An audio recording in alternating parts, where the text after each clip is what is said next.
It was just after 5 in the morning on June 12, 1943, and the little village of Saint-Marcel in western France lay wrapped in the kind of hush that comes before the world wakes up. The streets were empty, the windows dark. The only sound the faint rustle of leaves in a breeze that carried the scent of damp earth and distant hay. But inside a small cafe, a stone's throw from the railway tracks, a soft glow spilled from the doorway, and a young woman named Elise Marorrow moved quietly between the tables. She wore a simple blue cotton dress that had been washed so many times the colour had softened to the shade of a summer sky. Her dark hair pinned back with a few loose strands curling against her cheek. In one hand she balanced a tray with a pot of coffee and a single chipped mug. In the other she held a cloth she used to wipe away the rings left by last night's glasses.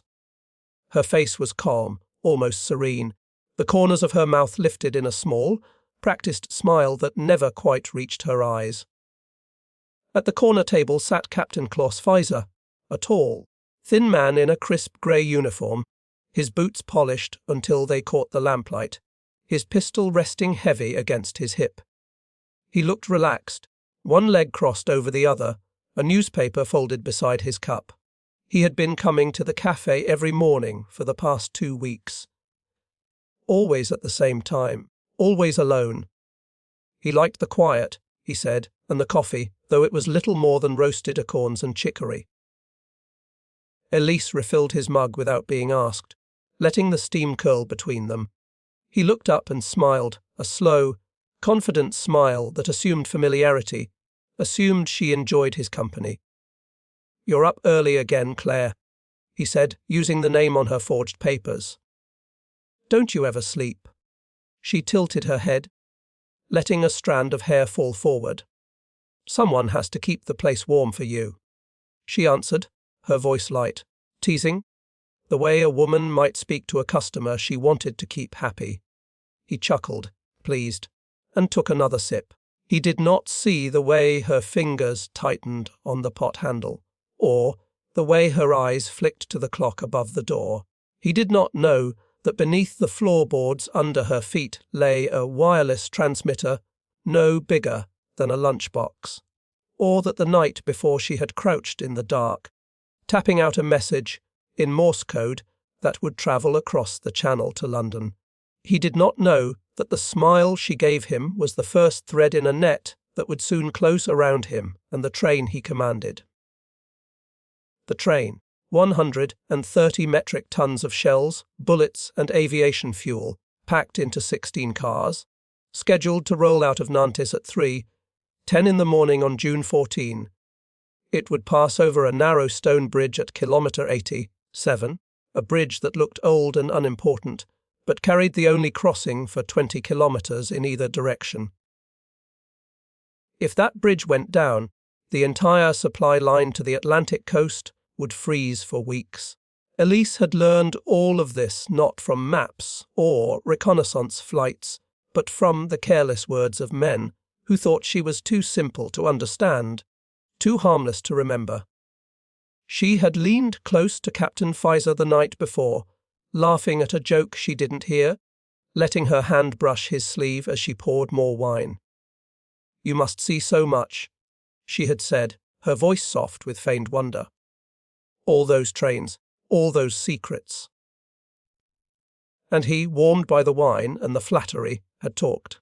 He had talked about schedules and cargo weights, and the one weak point in the route, the bridge that could cripple them if it ever fell.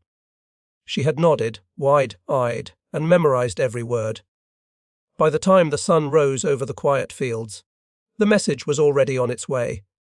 Explosives would be placed before dawn on the 14th. The train would burn, and Elise would go on wiping tables and pouring coffee. Her hands steady, her heart a drumbeat she refused to let show on her face. France in the summer of 1943 had been under the German boot for 3 long years. The cities moved slowly, as if afraid to make noise. Villages like Saint-Marcel kept their shutters closed and their voices low. The Germans controlled everything: the roads, the trains, the bread, the radios. Every bridge was guarded, every junction watched, from the port of Nantes to the fortress towns along the coast. Supply trains rumbled day and night, carrying the fuel and steel that kept Hitler's Atlantic Wall standing. The Allies knew these lines were the arteries of the occupation. Bombers had tried to cut them, but the raids were costly and often missed. What the Germans did not expect, what they could not imagine, was that the greatest threat might come not from the sky, but from a woman in a blue dress, who smiled as she served their coffee. The British Special Operations Executive had been sending agents into France since 1941. They trained them in remote country houses, in sabotage and silence, in how to live a lie so completely it became the truth. Many were French men and women who had escaped across the Channel and volunteered to go back. They learned to jump from planes with parachutes that opened like white flowers in the night, to bury radios in hedgerows, to speak in code over cups of ersatz tea, and some of the best were women.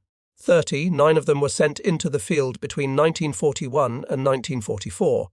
They carried messages in their bras, operated transmitters hidden in suitcases, coordinated attacks with nothing but a smile and a whispered word. 15 did not come home. Elise Marorrow was one of the 39, though her name never appeared on any list. She worked alone, far from the larger networks, her cover so deep that even the resistance fighters who helped her did not know her real name. She had not always been a spy. Before the war, she was a secretary in Nantes, typing letters for a newspaper that printed cheerful stories about harvest festivals and church socials.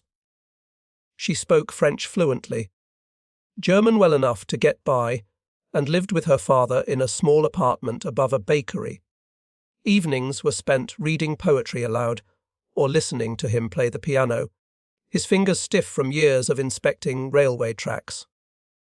He taught her how to read a timetable, how to spot a weak joint in a bridge, how to listen for the rhythm of a train's wheels. She thought those lessons were just a father's pride in his work.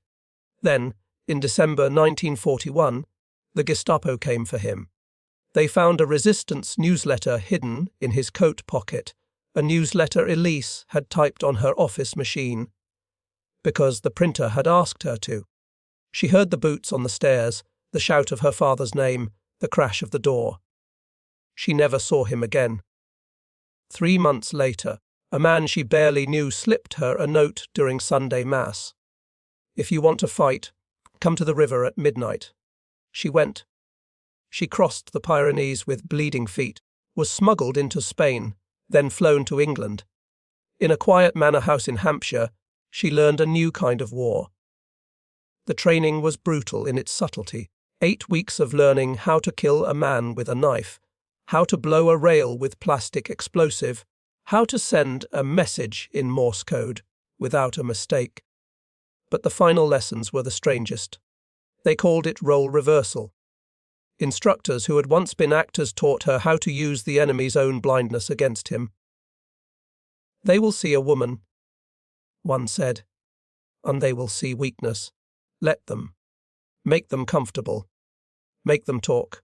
Elise practiced in front of mirrors, learning how to lower her eyes just enough, how to laugh at a joke she hated, how to touch a man's sleeve without flinching. She was not the fastest or the strongest, but she was patient.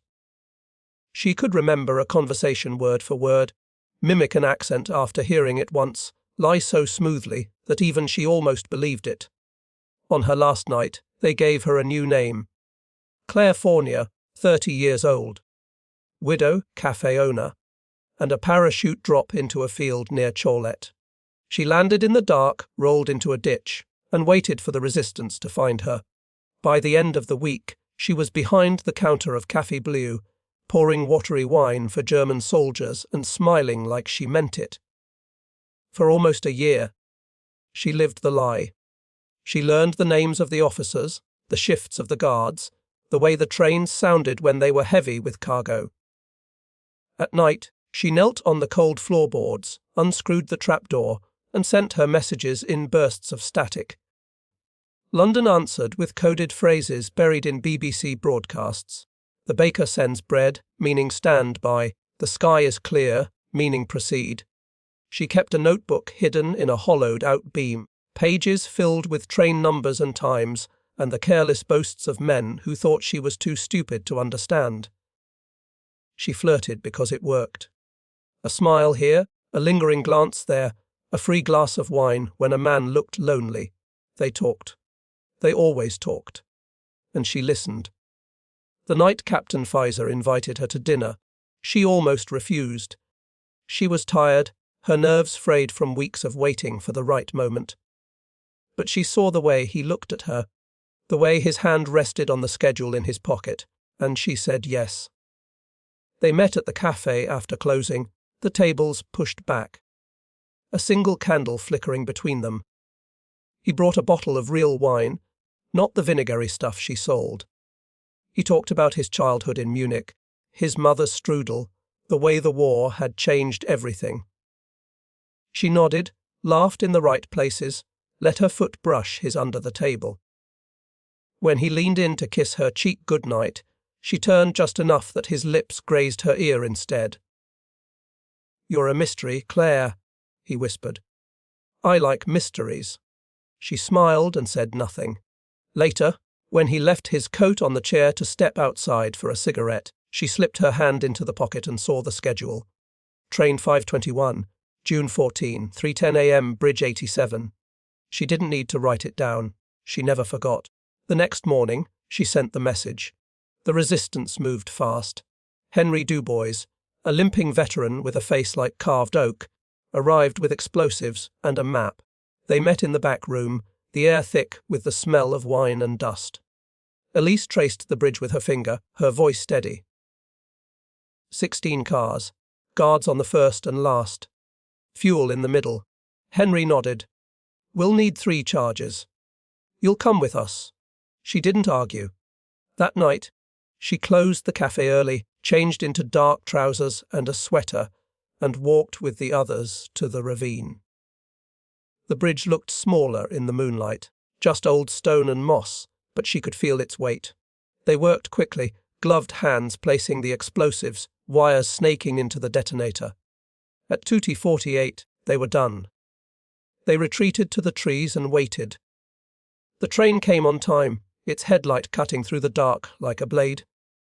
Elise watched the cars roll past, counted them under her breath.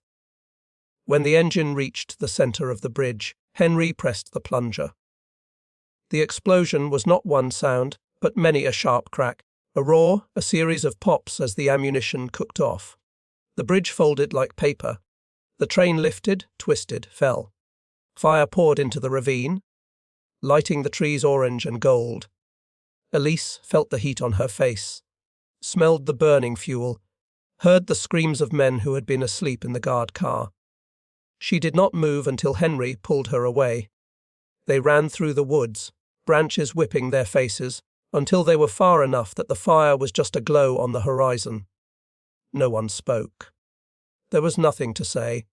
The next morning, she opened the cafe as if nothing had happened. She swept the floor, polished the glasses, smiled at the soldiers who came in for coffee. But the village was different. Trucks roared through the streets. Officers shouted.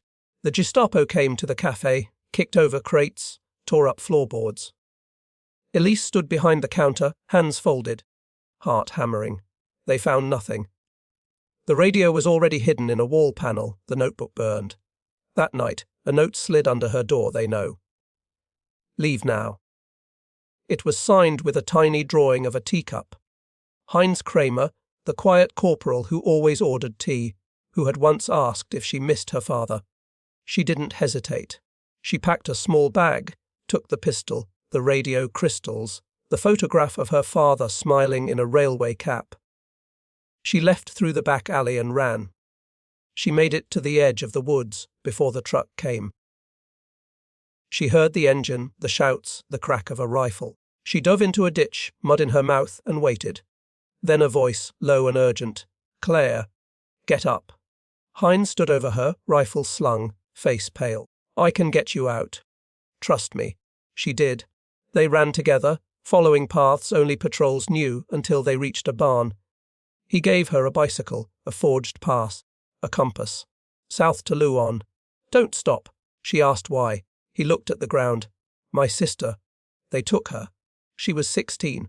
That was all. She rode into the fog, the satchel slapping against her hip, the wind cold on her face.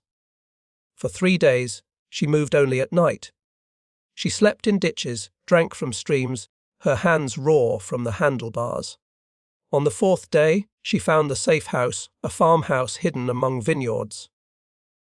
The woman who opened the door said nothing, just pointed to the attic. Elise slept for 14 hours. When she woke, there was a note. It worked. She assembled the radio with shaking fingers and sent her last message, train destroyed. Operator safe. She signed it with her father's initial. There was no reply. The sabotage delayed the Germans for 21 days. In that time, 30 partisan attacks succeeded. The Atlantic Wall weakened. Morale cracked. Elise stayed in the south, dyed her hair, took a new name. She helped other cells, carried messages, taught new agents how to smile without blinking. But at night, she dreamed of the cafe, the smell of coffee, the sound of glasses clinking, the weight of a man's gaze. She did not regret what she had done. She regretted what it had cost her.